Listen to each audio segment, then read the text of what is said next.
Hello and welcome to the DevOpsCon London 2022.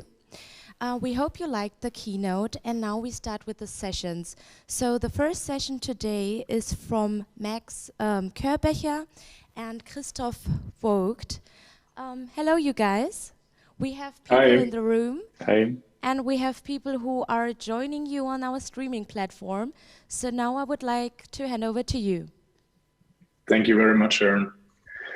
Hi, everyone. I'm Max, and together here with Christoph. And we will talk today about thinking container orchestration differently. Wasm is coming. So Christoph and myself are both co-founder of Liquid Reply.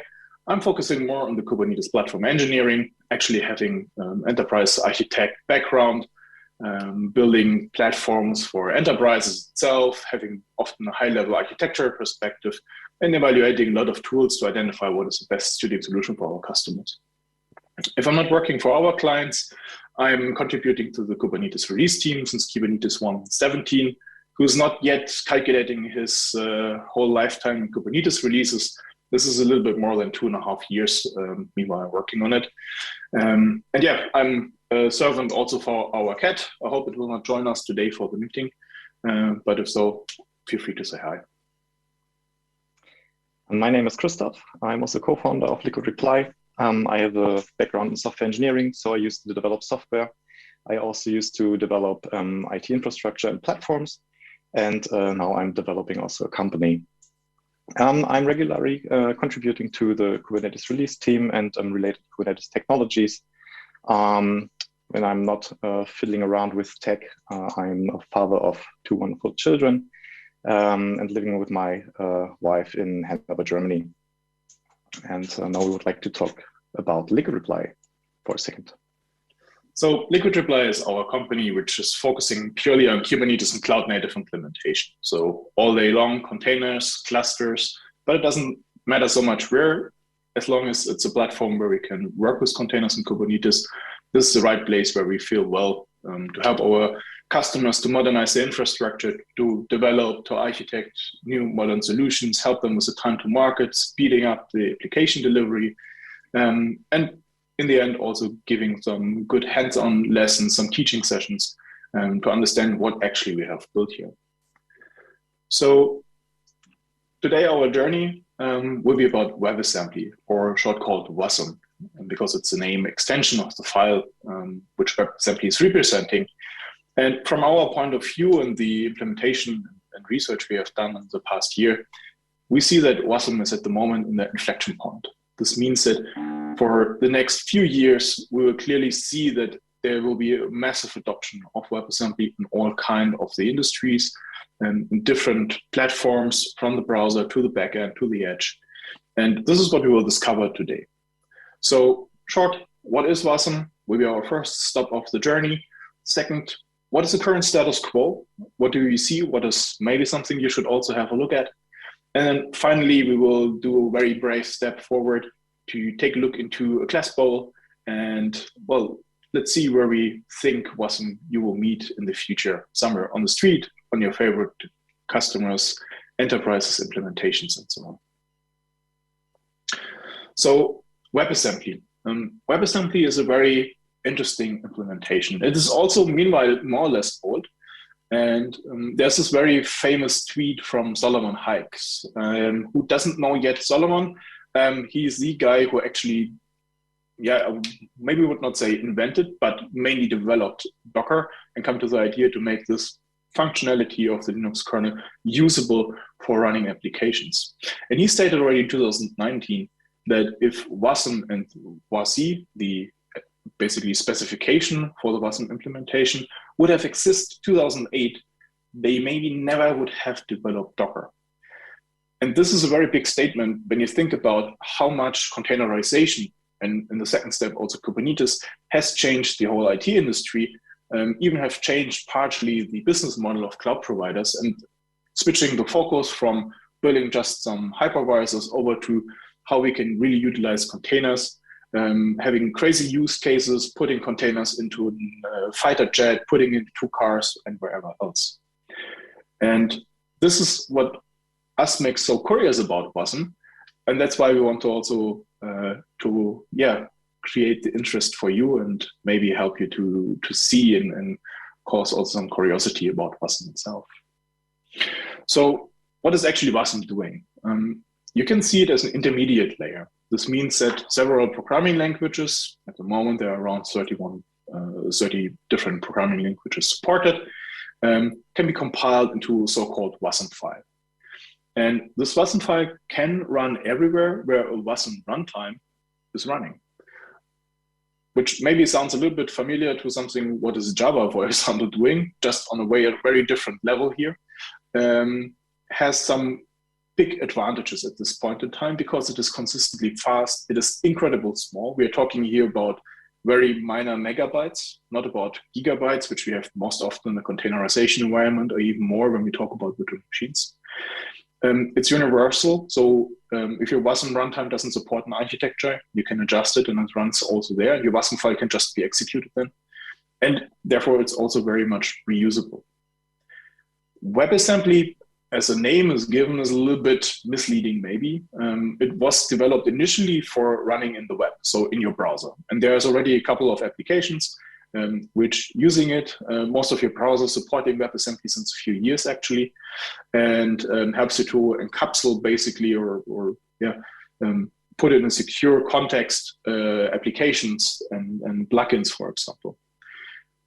Talking about assembly, it is not really assembly. It's on a higher level, but it is very near to the computer languages really a system would understand, and which is not human readable anymore. So in a short, it's a stack-based VM executing a binary file format. That's why it's called Wasm, because it's a .wasm file. It's CPU agnostic. You can taking any architecture, and this could be very interesting, especially with projects like the RISC-V initiative, building open sourced architecture for kernels. Could be an awesome thing. Also for Wasm then to find this together. It's operating system agnostic. You can run it actually wherever you want to have to. And it really just depends on the runtime. And the runtimes, as I said, they're very flexible and there's a lot of them available to utilize. In the following, I would like to talk about the qualities a little bit more in detail, the qualities of WebAssembly, with the first one being portability. As the binary format for Wasm bytecode is standardized, any runtime capable of executing WebAssembly will be able to run your program. This is, as Max already mentioned, similar to Java's promise, write once, run everywhere. However, this time it's slightly different because you are allowed to choose your language, as long as it is able to compile to WebAssembly. Next up, it is safe and secure. WebAssembly was designed with the web in mind, and so security was a really high priority. Code running in a Wasm runtime is memory sandboxed and capability constrained, meaning that it is restricted by default, which is a very big contrast to containers. Though you can explicitly grant access to the underlying system, including system-level interfaces and hardware features. This is due to an additional spec called WASI, the WebAssembly system interface, which is basically granting permissions to opening files, potentially or in the future doing network, and similar potentially dangerous things. A third criteria is that WebAssembly is polyglot. Many languages can compile into Wasm. The support goes beyond system-level languages like C, C++, and Rust, even though their support is admittedly currently slightly better, but also garbage-collected high-level languages like Go, Python, and Ruby are able to compile and produce a WebAssembly format. At the fourth quality I would like to mention is the really fast startup time. The cold startup time of Wasm is important enough that it warrants its own category. On the server, it can achieve 10 to 100 times faster cold starts than Docker containers because it does not need to create a new OS process for every container. Though you often hear near native performance, this claim usually comes from WebAssembly in the web, meaning it is faster than JavaScript. And a very important aspect is that it's pretty open. It is first and foremost a specification which development is discussed publicly. While there are already a lot of sophisticated runtimes available, no one really owns the development of the spec. The Bytecode Alliance, though, is steering this development, and a lot of companies are backed by this alliance. Now I'm switching a slide, exactly. Okay, but where can we actually apply WebAssembly? I'm specifically saying outside the browser because you probably saw that Doom is running in the browser, and there was a proof of concept of LibreOffice, which is being compiled to Wasm in order to run in the browser. And there are even now entire Linux distributions started in the browser. But honestly, this is just the promise and the outcome of what WebAssembly actually promised, speeding up where you usually would need JavaScript. Though a very big advantage is language interoperability. So there's, for instance, Figma, an online interface designing tool, which uses a low-level C++ library called Skia for some graphics algorithms. And it uses this library compiled to WebAssembly rather than porting the whole stuff to JavaScript. WebAssembly already made itself a name, being beautiful for plugin systems.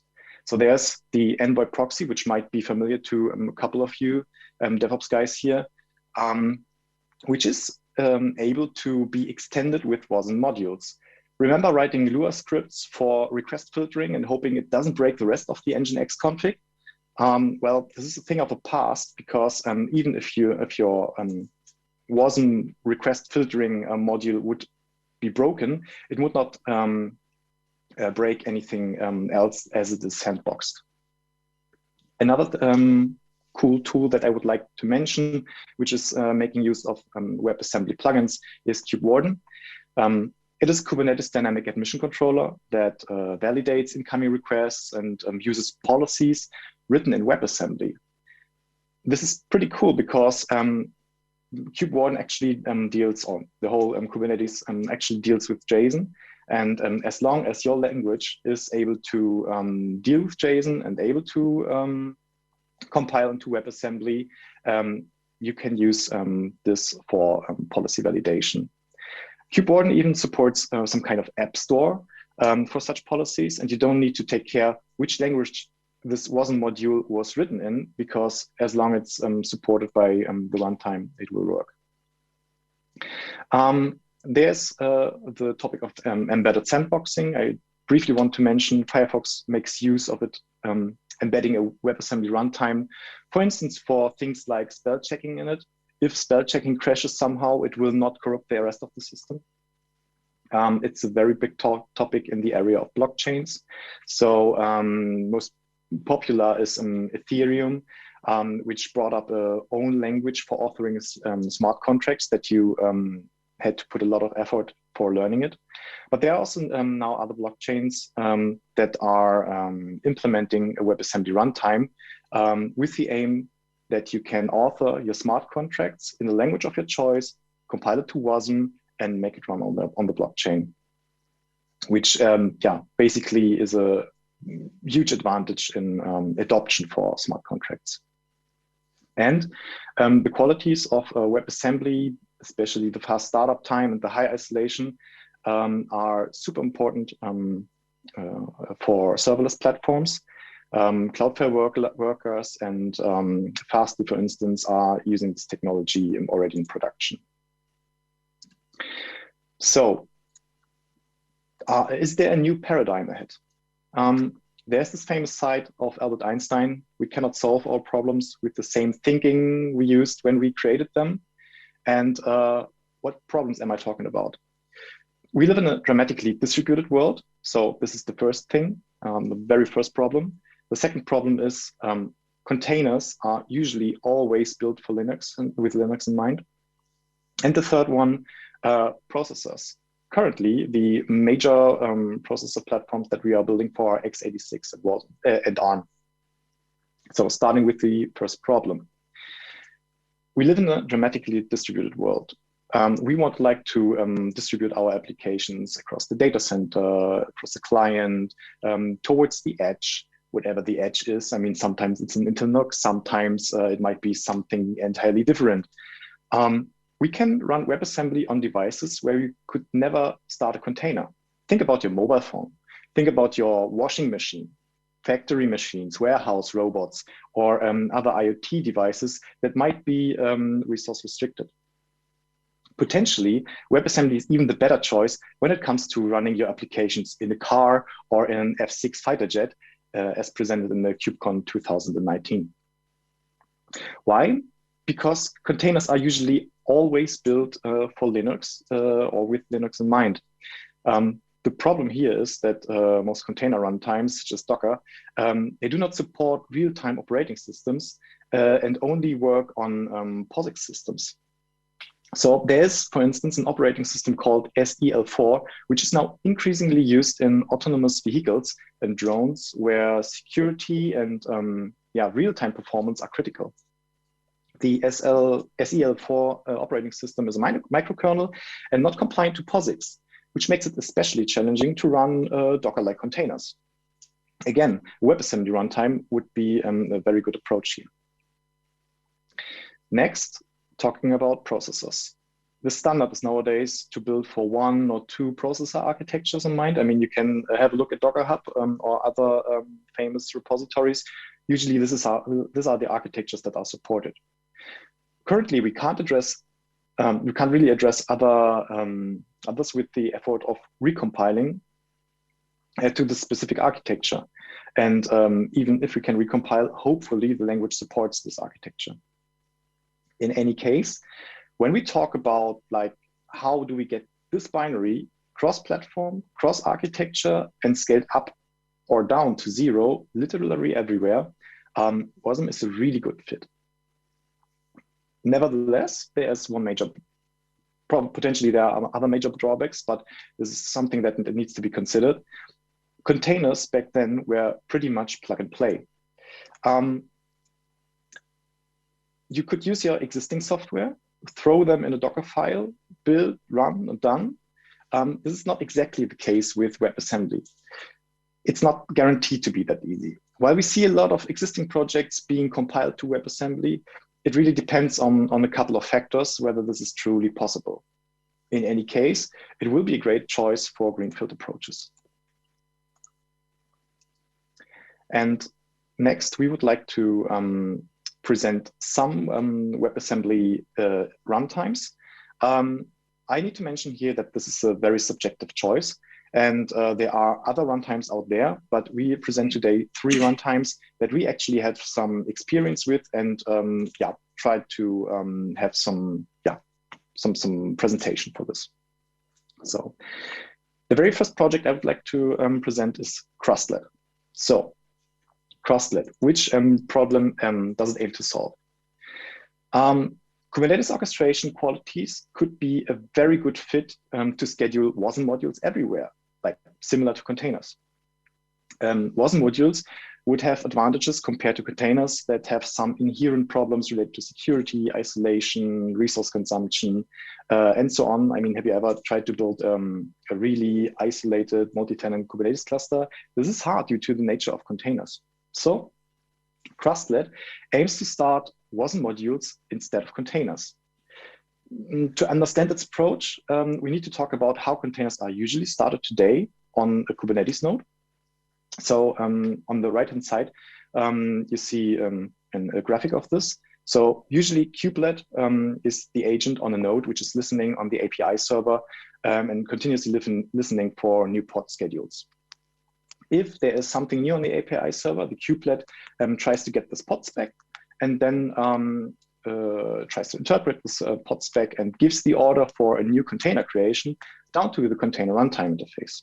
So oftentimes this is Docker, but also other container runtimes interface like Containerd or CRI-O are thinkable. The container runtimes interface then usually has some OCI runtime underneath it, and which is then eventually starting an instance of the container. So Crustlet's approach obviously needs to be a little bit different as we don't want to start containers, but Wasm modules. And Crustlet basically is a substitute to this whole stack. Basically, Crustlet is a substitute for kubelet. It takes over the job of listening to the API server and now slightly changes this behavior.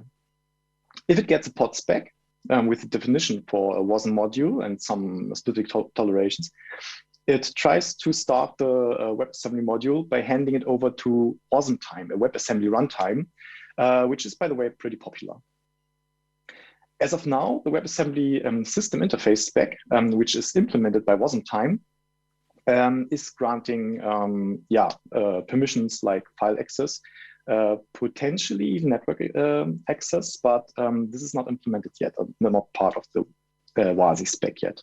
So this is where we already have some drawback to this approach. So the Crustlet plugin supports something called WAGI, which provides a CGI-like interface to do networking.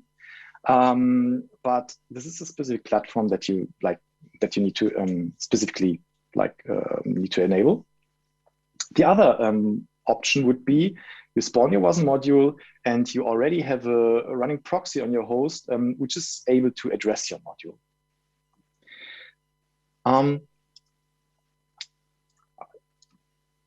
One benefit of Crustlet, as I said, is that you don't need to adjust how your node is talking to the Kubernetes cluster. In general, it's not a big adjustment of the Kubernetes cluster. And with this, I would like to show you this pod spec, which should look pretty familiar to you. So we see that we address, instead of a container image, a specific Wasm file, which, by the way, can also host in the OCI compliant registry. And next, we need to make sure that we have a couple of tolerations, because remember, due to the fact that our host is running Crustlet and not kubelet, we are not able to spawn containers. So if you would have something like a daemon set, which is scheduling a CNI on every node, it couldn't be scheduled on our Crustlet due to the fact that Crustlet is not per default able to run container images. I would like to talk about some advantages and considerations of the solution approach. So as I said, one very big advantage is that you can add Wasm nodes to your cluster without basically changing the entire cluster setup. You could potentially just try it out and then throw it away if you don't like it. You can use the same pod specifications as your normal pods. So basically your DevOps people don't need to learn anything new. Crustlet has CSI support, so you can add storage to it. And it even has some plugin support. The WAGI, the WAGI plugin was one thing I was mentioning. Though there are some considerations, I don't want to talk it to name it drawbacks. You can either have a kubelet or a Crustlet without any effort. So this is a very conscious choice that you need to make. You add additional nodes to your cluster, and it will be potentially heterogeneous. As there is no container runtime, you need toleration configs to avoid scheduling of normal cluster-wide daemon sets. I was mentioning in the CNI, but of course you also need to make sure that other workloads are not scheduled on your Crustlet nodes. You can do this with taints and tolerations. Your modules are only allowed to do what the runtime permits. So currently, this means no network for your modules, but this is under heavy development, which is one consideration that needs to be taken in mind right now. So Wasm time, WASI, so as well as the Crustlet, both are very much in development. With this, I would like to point out that we as Liquid Reply had some examples running with Crustlet, and in order to make this a little bit more easier, we kind of forked kind and built in Crustlet into kind, so you are able to specify a Crustlet node within kind, to test Kubernetes clusters with your favorite Kubernetes testing tool. And I'm mentioning here a link. It will also be part of the sources. It's by no means actively developed or something like this, but it's good enough to just try Crustlet within kind without a lot of configuration stuff.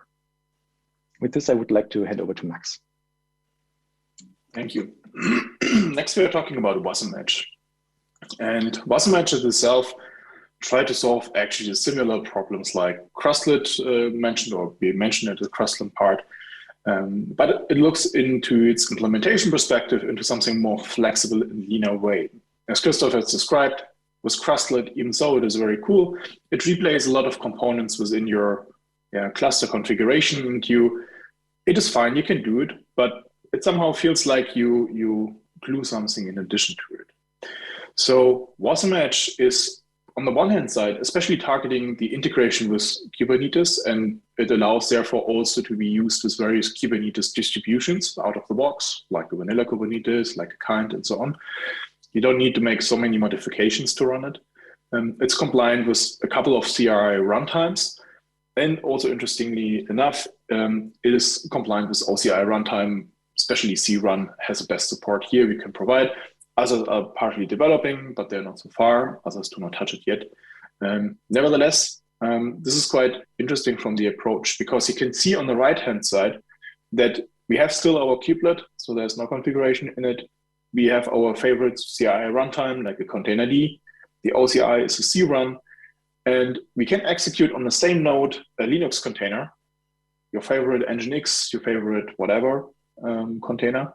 And on the other hand side, if you develop a new module and you want to execute it with Wasm, you can run it alongside, which is very great because, like Christoph mentioned before, there are some approaches where you maybe would like to extend an existing container with something which is more enclosed, which is more protected, or even faster. And there, this approach is very, very powerful. But this is not all. Wasm-edge also allows to run standalone. So you can embed or run Wasm-edge on your browser. You can run it on any kind of device if you want a smartphone. You can put it as a foundation for a serverless platform. There's a couple of implementations here, and it can be even embedded. I don't want to call it embedded because a real embedded system looks a little bit different, but it's very close to, because it still allows you to develop very fast software modules, but exchange them without have this embedded step into it.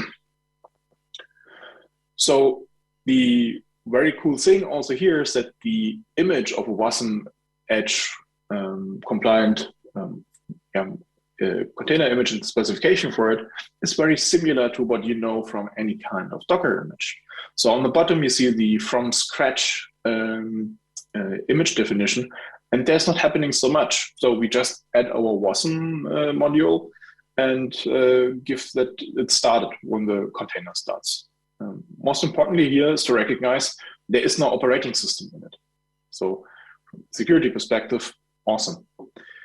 However, you need to do one additional step so that Wasm-edge is recognizing the image per default that this should be run at the Wasm-edge runtime and not at the container or Linux container runtimes.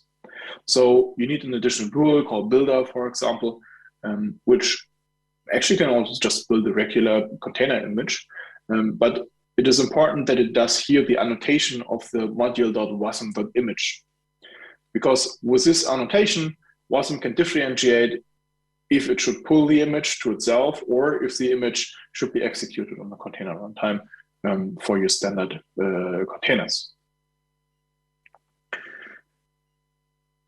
So a very cool advantage is here, it can use alongside your container. You can very easy play around with it, integrate it into your cluster and get your first hands-on, make your first own experience.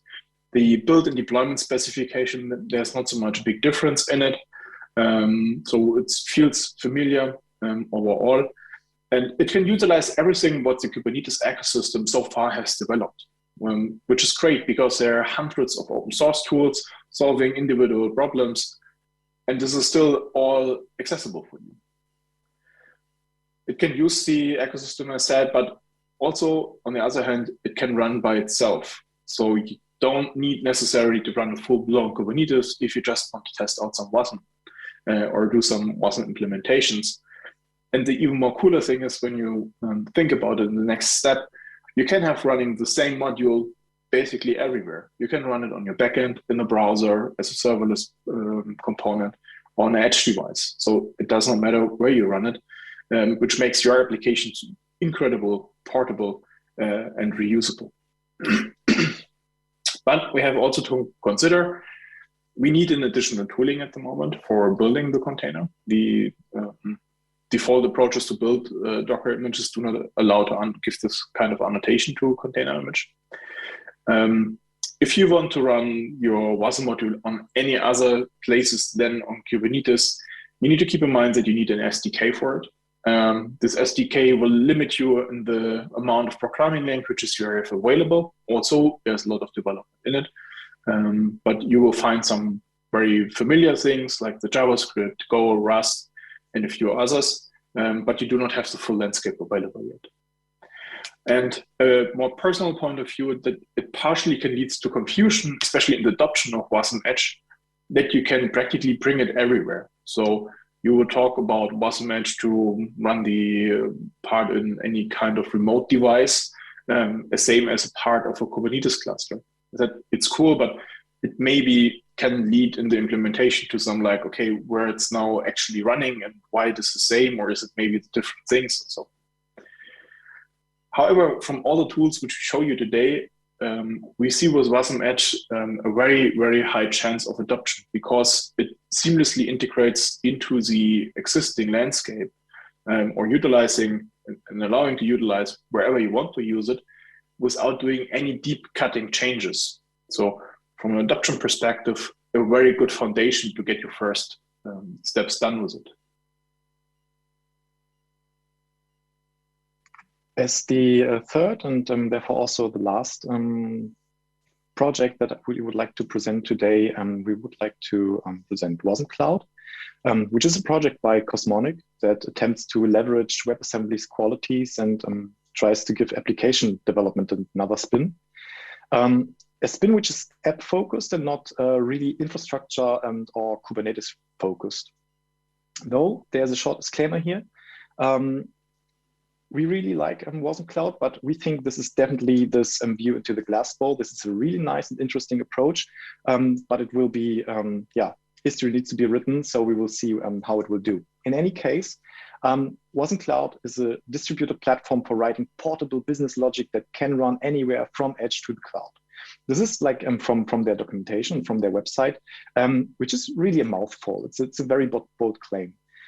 Nevertheless, it's fed by the observation that business applications nowadays usually consist of a lot of boilerplate. I mean, how often do you write some web services or business applications where you first start with writing a web server, you need to take care about integrating dependencies such as your database, your cache, your S3, and potentially file system, whatever. There's generally a very tight coupling to non-functional requirements that you need to consider with your business application. And there's this big part of security. You need to take care of certificates, TLS encryption, the encryption at rest, encryption in transit, all this kind of stuff. But only a fraction of this, what you actually need to program and write, is actual business logic. And in the following, I'd like to give you a simplified overview of the concept of Wasm-cloud, because on the one hand side, I'm not an expert, and on the other hand side, details are a little bit too much for this presentation. But in any case, this is the solution. So first and foremost, we have the Wasm-cloud host runtime, which is, by the way, written in Elixir. So it's an Elixir application that provides a distributed, resilient, and high-performance runtime in which the runtimes and capability providers are operated. So for Wasm-cloud, you need to understand three core concepts, which are not that complicated, actually. So the first core concept is the concept of an actor. Your actor contains your business logic. This is your Wasm module. Think of it basically as a function as a service, but tinier in a way. So something that does things. The second concept is the concept of the capability provider. It decided it decides what your actors are allowed to do. So is your actor allowed to access the database? Is it allowed to access Redis? Is it allowed to access S3? You need to, as an operator, explicitly allow this to the actor. And the third, and actually the most complex concept is the concept of lattice. The lattice is a self-healing, self-forming mesh network that provides a unified and flattened topology across any number of environments. So this might be a cloud, this might be a data center, it might mean the browser. The only thing that is important is connectivity. Everything else is basically handled by the lattice. And this lattice allows actors and capability providers to communicate with each other independently from on which host they are running, and across any number of intervening infrastructure barriers. It needs to be mentioned that the foundation technology behind this lattice is NUTS, which might be familiar to a couple of you. NUTS basically does a majority of this magic. It enables applications to securely communicate across any combination of cloud vendors, on-prem, edge, web, mobile, and devices. So it's a pretty popular messaging alternative. So far, you see in this picture, no Kubernetes is required, though, of course, you can host your Wasm-cloud runtime within Kubernetes, but it's not specifically built with Kubernetes in mind. Of course, it makes sense to host your NUTS in Kubernetes, and, but you are not required to. Next up, I would like to present you a scenario that would be possible with Wasm-cloud and where Wasm-cloud would really excel. So let's assume we have the following scenario. We have a couple of Wasm-cloud deployments, environments in different locations. So this might be a data center, it might be a dedicated Kubernetes cluster, a cloud provider, and there's even a host runtime implementation for the browser. So all those runtimes are connected via the before mentioned lattice mesh. And let's assume that actors and capability providers are communicating across an established connection over the internet. So let's assume now, for whatever reason, all of a sudden the cloud provider goes down, or the internet burns, or any other bad incident happens that leads to an interrupted connection. Might happen, right? So basically, the magic of the lattice recognize this malfunction and automatically tries to find another peer of this lattice network. And the great thing with this is all this happens without any kind of extra communication of the communication partners. So this is entirely taken over by the lattice, and the communication partners are not even noticing it. So this is a real nice scenario, and think about it. I mean, something like this would be able within a single Kubernetes cluster with some service mesh capability. But as soon as you are like across environments and like exceeding your Kubernetes cluster, you need to put a lot of brain effort into it to achieve something similar. Let's talk about the advantages and considerations from our point of view. So, as it claims, there's a really high focus on writing business logic. Potentially, so there's a high reusability of WebAssembly modules, but this is not really clear, but at least this is the promise. We have high isolation of business logic. We have therefore also a high amount of security because Wasm-cloud is taking over all the communication security. It has, due to this NUTS and lattice approach, a really high resiliency. And actually, I think it's an advantage on its own that it's building up on other giants. So it's not trying to reinvent the wheel here. And host runtimes can run literally everywhere. So it's bare metal, VM, container, Kubernetes. And as I said, there's even implementation for the web browser. And I can only recommend to check out the repository and really give it a try. Spin up a kind cluster and like see the magic working. It's really impressive. There is, by the way, also a talk from the WebAssembly day of KubeCon North America last year, I guess, where there's also like this high resiliency across cloud providers pretty well demonstrated. We will put a link into the show notes. Considerations that we see right now is applications need to be rewritten with Wasm-cloud in mind. And with this, currently, we don't even need only WebAssembly in mind. Wasm-cloud expects that you are talking to specific libraries that you need to implement. And currently, those libraries are only written in Rust.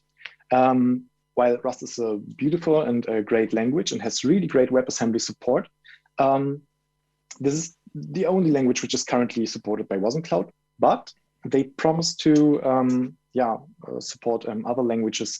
I think there was a Go and AssemblyScript, for instance, that has been mentioned, and I can imagine that potentially other languages will follow. It is still a very young project, so from my perspective, it draws really high expectations. Right now, there are really rough edges, and it's yet to be decided like how Wasm-cloud will develop. From my personal point of view, it will also be interesting how they will position, like compared to something like Kubernetes in terms of orchestration. Like there are a lot of stuff that is brought with Kubernetes, like monitoring, observability, debuggability. It would be a pity that you would need to re-implement all the stuff again for Wasm-cloud. As I was mentioning, tooling for debugging and monitoring are currently really rudimentary, though I would expect that with the development of Wasm-cloud, this will improve. With this, I would like to hand over to the summary. Again, I would like to emphasize that today we are only able to show 3 tools that we already had the chance to make some experience with. There are other tools already out there that are really promising, but due to the limited amount of time, and also our amount of time, we were not able to have a look into every technology. Yeah.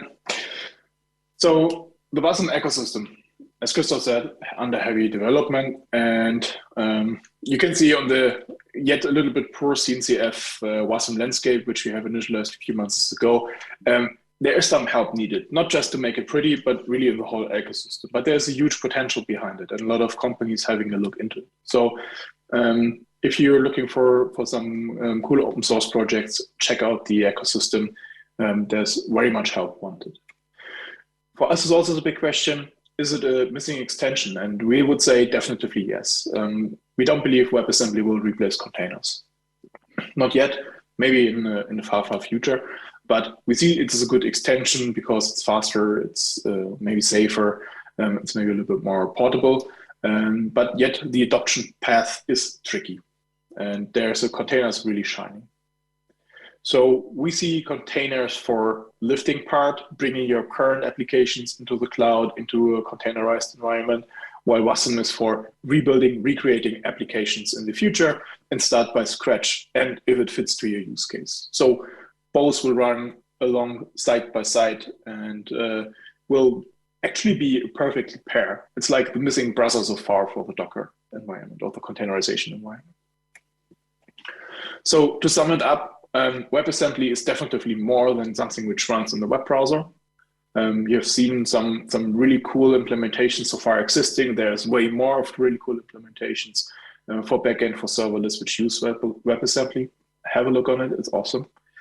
It allows you to implement use cases which were currently not possible with containers, thinking about airplanes, fighter jets, cars, but also different devices and architectures. Wasm is definitely not substituting containers on Kubernetes. You see the development in the Wasm, in the WASI specification. It takes time, it's very long discussions. So Kubernetes and containers are here to stay. Wasm has come to extend it. That's also one of the things why Wasm currently lacks the kind of harmonization, a lot of organization working on it, a lot of individuals working on it. And also this makes it difficult for programming languages to adapt to it. And this is for us the final conclusion. The developer experience of and for Wasm will be a really key to show if it will be final adoption or not. And this will be a major game changer. So all in all, what we would say, Wasm will be ubiquitous. You will find it everywhere in the future, already now. And it is a great chance to join the open source community and to support some of the projects. Thank you very much.